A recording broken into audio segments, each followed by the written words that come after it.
राधे राधे मेरे प्यारे भाइयों बहनों माताओं व बंधुओं। आज एकादशी पर मैं आपके लिए लाई हूँ गजेंद्र मोक्ष की कथा। बंधुओं, यदि आपने हमारे चैनल को अब तक सब्सक्राइब नहीं किया तो ज़रूर करें और बेल आइकन दबाना ना भूलें ताकि आपको हमारी आने वाली सभी वीडियोस की जानकारी सबसे पहले हो सके। बंधुओं, गजेंद्र मोक्ष की कथा सुनने मात्र से भगवान श्री हरि की कृपा आप पर बरसने लगेगी। भगवान श्री हरि प्रसन्न होकर आपकी झोली खुशियों से भर देंगे। बंधुओं, जब भी आप गजेंद्र मोक्ष की कथा सुने, पूरी सुने और सुनने के बाद कमेंट बॉक्स में जय विष्णु भगवान की जरूर लिखें।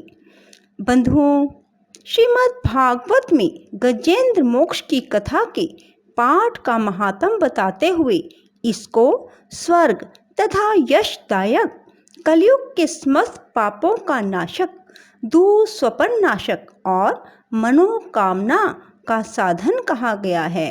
अर्थात हर मनोकामना को पूरा करने वाला बताया गया है। इसकी भाषा और भाव बहुत ही मनोहर हैं। भाव के साथ स्तुति करते करते मनुष्य तन्मय होकर लीन हो जाता है। गजेंद्र कृत इस स्तवन का आर्त भाव से पाठ करने पर लौकिक और पारमार्थिक महान संकटों और विघ्नों से छुटकारा मिल जाता है। निष्काम भाव से पाठ करने पर मनुष्य अज्ञान के बंधन से छूटकर भगवान को प्राप्त हो जाता है। स्वयं भगवान का वचन है, जो ब्रह्म मुहूर्त के समय जागकर इस स्तोत्र के द्वारा मेरी स्तुति करते हैं, उन्हें मैं मृत्यु के समय मोक्ष प्रदान करता हूँ। अंते मति सा गति, इस वाक्य के अनुसार उसे निश्चय ही भगवान की प्राप्ति हो जाती है। इस प्रकार वह सदा के लिए जन्म मृत्यु के बंधन से छूट जाता है। संस्कृत ना जानने वाले और इसके एक एक शब्द का पूरा भाव समझने की इच्छा रखने वाले जिज्ञासुओं के लिए मैं इस पाठ को हिंदी में लेकर आई हूँ। बोलो विष्णु भगवान की जय। श्री शुकदेव जी ने कहा, बुद्धि के द्वारा निश्चय करके तथा मन को हृदय प्रदेश में स्थिर करके वह गजराज अपने पूर्व जन्म में सीखकर कंठस्थ किए हुए सर्वश्रेष्ठ एवं बार बार दोहराने योग्य निम्नलिखित स्तोत्र का मन ही मन पाठ करने लगा। गजराज ने मन ही मन कहा, जिनके प्रवेश करने पर अथवा जिनकी चेतना को प्राप्त करने पर ये जड़ शरीर और मन आदि भी चेतन बन जाते हैं और चेतन की भांति व्यवहार करने लगते हैं। ओम शब्द के द्वारा लक्षित तथा संपूर्ण शरीरों में प्रकृति एवं पुरुष रूप से प्रविष्ट हुए उस सर्वसमर्थ परमेश्वर को हम मन ही मन नमन करते हैं, जिसके आधार पर यह विश्व टिका है, जिनसे यह उत्पन्न है, जिन्होंने इसकी रचना की है और स्वयं ही इसके रूप में प्रकट हैं। फिर भी जो इस दृश्य जगत से एवं उसकी कारणभूता प्रकृति से सर्वथा परे एवं श्रेष्ठ हैं, उन अपने आप पैदा हुए अर्थात स्वयंभू बने हुए भगवान की मैं शरण लेता हूँ। अपने संकल्प शक्ति के द्वारा अपने ही स्वरूप में रचे हुए और इसीलिए सृष्टि काल में प्रकट और प्रलय काल में उसी प्रकार अप्रकट रहने वाले इस शास्त्र प्रसिद्ध कार्य कारण रूप जगत को, जो अकुंठित दृष्टि होने के कारण साक्षी रूप से देखते रहते हैं और उनसे लिप्त नहीं होते, वे चक्षु अर्थात नेत्रों आदि प्रकाशकों के भी परम प्रकाशक प्रभु मेरी रक्षा करें। समय के प्रभाव से संपूर्ण लोकों के एवं ब्रह्मादि लोकपालों के पंचभूतों में प्रवेश कर जाने पर तथा पंचभूतों से लेकर महतत्व पर्यंत संपूर्ण कारणों के उनकी परम कारण रूपा प्रकृति में लीन हो जाने पर उस समय दुर्गे तथा अपार अंधकार रूप प्रकृति ही बच रही थी। उस अंधकार के परे अपने परम धाम में जो सर्वव्यापक भगवान सब और प्रकाशित रहते हैं, वे प्रभु मेरी रक्षा करें। भिन्न भिन्न रूपों में नाट्य करने वाले अभिनेता के वास्तविक स्वरूप को जिस प्रकार साधारण दर्शक नहीं जान पाते, उसी प्रकार सत्व प्रधान देवता अथवा ऋषि भी जिनके स्वरूप को नहीं जानते, वे दूसरा साधारण जीव तो कौन जान सकता है अथवा वर्णन कर सकता है। हे दुर्गम चरित्र वाले प्रभु मेरी रक्षा करें।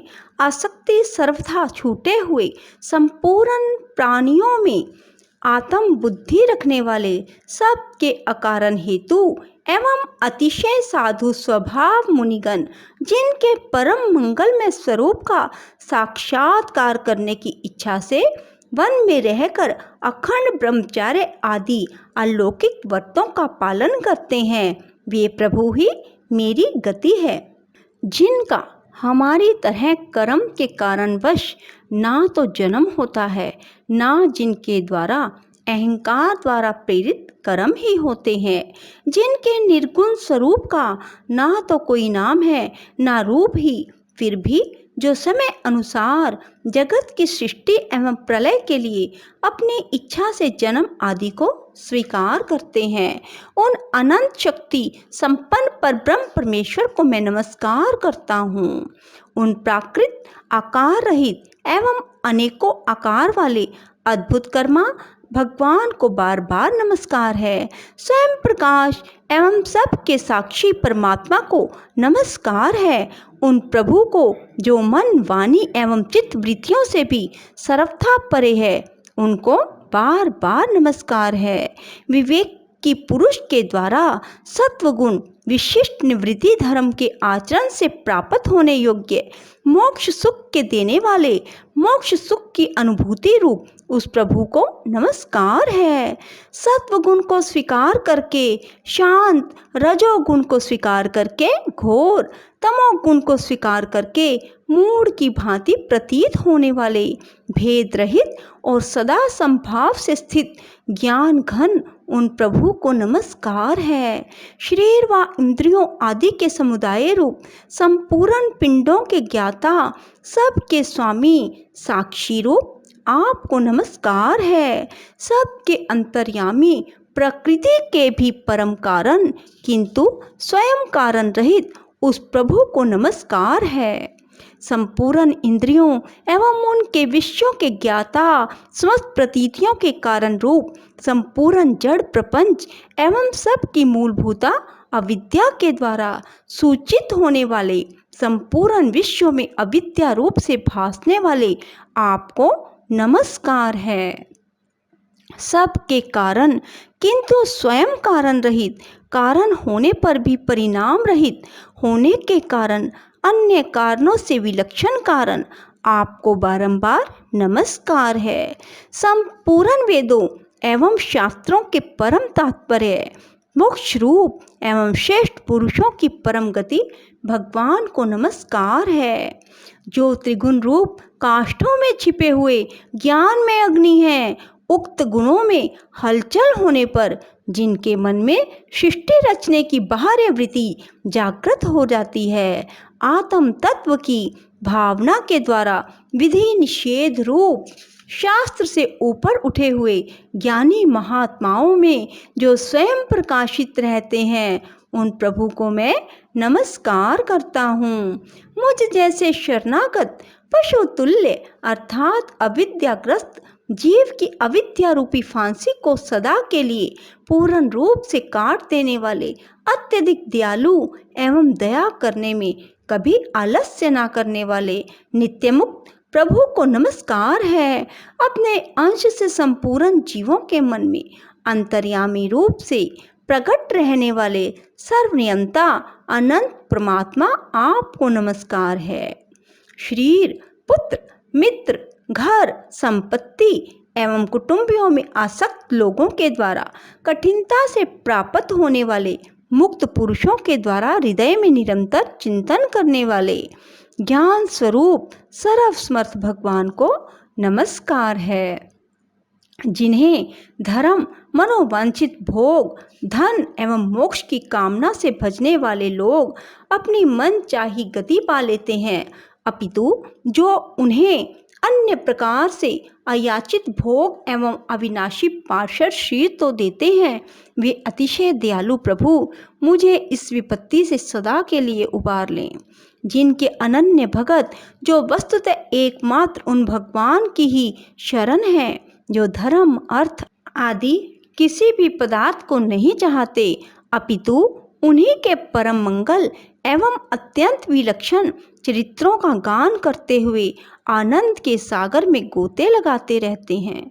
उन अविनाशी, सर्वव्यापक, सर्वश्रेष्ठ ब्रह्मा आदि देवों के भी नियामक और भक्तों के लिए अप्रकट होने पर भी भक्ति योग द्वारा प्राप्त करने योग्य, अत्यंत निकट होने पर भी माया के आवरण के कारण अत्यंत दूर प्रतीत होने वाले, इंद्रियों के द्वारा अगम्य तथा अत्यंत दुर्विज्ञ और अंतरहित, किंतु सबके आदि कारण एवं सब ओर से परिपूर्ण उन भगवान की मैं स्तुति करता हूँ। ब्रह्मा आदि समस्त देवता, चारों वेद, संपूर्ण चराचर, समस्त जीव नाम और आकृति के भेद से जिनके अत्यंत क्षुद्र अंश के द्वारा रचे गए हैं, जिस प्रकार प्रज्वलित अग्नि से लपटें और सूर्य से किरणें बार बार निकलती हैं, पुनः अपने कारण में लीन हो जाती हैं, उसी प्रकार बुद्धि, मन, इंद्रियां और नाना योनियों में उत्पन्न होने वाले शरीर एवं यह गुणमय प्रपंच जिन स्वयं प्रकाश परमात्मा से प्रकट होता है, पुनः उन्हीं में लीन हो जाता है। वे भगवान वास्तव में ना तो देवता हैं, ना असुर, ना मनुष्य हैं, ना तिर्यक। वे ना तो स्त्री, ना पुरुष, ना नपुंसक ही हैं, ना वे ऐसे कोई जीव हैं जिनका इन तीनों ही श्रेणियों में समावेश ना हो सके। ना वे गुण, ना कर्म, ना कार्य, ना कारण ही। सब का निषेध हो जाने पर जो कुछ बच जाता है वही उनका स्वरूप है, वे ही सब कुछ हैं। ऐसे भगवान मेरे उद्धार के लिए आविर्भूत हों। मैं इस ग्रह के चंगुल से छूटकर जीवित रहना नहीं चाहता, क्योंकि भीतर और बाहर सब ओर से अज्ञान के द्वारा ढके हुए इस हाथी के शरीर से मुझे क्या लेना देना है। मैं तो आत्मा के प्रकाश को ढक देने वाले उस अज्ञान की निवृत्ति चाहता हूँ, जिसका काल कर्म से अपने आप नाश नहीं होता, अपितु भगवान की दया से अथवा ज्ञान के उदय से होता है। इस प्रकार मोक्ष का अभिलाषी मैं, विश्व के रचिता, स्वयं विश्व के रूप में प्रकट, विश्व से सर्वथा परे, विश्व को खिलौना बनाकर खेलने वाले, विश्व में आत्म रूप से व्यापक, अजन्मा, सर्वव्यापक एवं प्राप्त होने योग्य वस्तुओं में सर्वश्रेष्ठ ही श्री भगवान को प्रणाम करता हूँ। मैं उनकी शरण में हूँ, जिन्होंने भगवत भक्ति रूप योग के द्वारा कर्मों को जला डाला है। वे योगी लोग उसी योग के द्वारा शुद्ध किए हुए अपने हृदय में जिन्हें प्रकट हुआ देखते हैं, उन योगेश्वर भगवान को मैं नमस्कार करता हूँ। जिनकी त्रिगुण आत्मक शक्तियों का राग रूप वेग असह है, जो संपूर्ण इंद्रियों के विषय रूप में प्रतीत हो रहे हैं, जिनकी इंद्रियां विश्व में ही रची पची रहती हैं, ऐसे लोगों को जिनका मार्ग भी मिलना असंभव है, उन शरणागत रक्षक एवं अपार शक्तिशाली आपको बार बार नमस्कार है। जिनकी अविद्या नाम शक्ति के कार्य रूप अहंकार से ढके हुए अपने स्वरूप को यह जीव जान नहीं जा पाता, उन अपार महिमा वाले भगवान की मैं शरण में आया हूँ। श्री शुकदेव जी ने कहा, जिसने पूर्वोक्त इस प्रकार से भगवान के भेद रहित निराकार स्वरूप का वर्णन किया था, उस गजराज के समीप जब ब्रह्मा आदि कोई भी देवता नहीं आए, जो भिन्न भिन्न प्रकार के विशिष्ट विग्रहों को ही अपना स्वरूप मानते हैं, तब साक्षात श्री हरि, जो सब के आत्मा होने के कारण सर्वरूप हैं, वहाँ प्रकट हो गए। उपयुक्त गजराज को इस प्रकार दुखी देखकर, उसके द्वारा गाई हुई स्तुति को सुनकर, सुदर्शन चक्रधारी जगदाधार भगवान इच्छा अनुरूप वेग से चलने वाले गरुड़ जी की पीठ पर सवार हो स्तवन करते हुए देवताओं के साथ तत्काल उस स्थान पर पहुंच गए जहां पर वह हाथी था। सरोवर के भीतर महाबली ग्रह के द्वारा पकड़े जाने पर दुखी हुए उस हाथी ने आकाश में गरुड़ की पीठ पर चक्र को उठाए हुए भगवान श्री हरि को देखकर अपनी सूंड को, जिसमें उसने पूजा के लिए कमल का एक फूल ले रखा था, उसे ऊपर उठाया और बड़ी ही कठिनता से सर्व पूज्य भगवान नारायण आपको नमस्कार है, यह वाक्य कहा। उसे पीड़ित देखकर अजन्मा श्री हरि एकाएक गरुड़ को छोड़कर नीचे सरोवर पर उतर आए। वे दया से प्रेरित हो ग्रह सहित उस गजराज को तत्काल सरोवर से बाहर निकाल लाए और देवताओं के देखते देखते अपने चक्र से उस ग्रह का मुख काटकर उसके चंगुल से हाथी को उबार लिया। राधे राधे, जय श्री कृष्णा, बोलो विष्णु भगवान की जय। बंधुओं, यदि आपको हमारी वीडियो पसंद आए तो इसे लाइक करें और शेयर भी जरूर करें। धन्यवाद।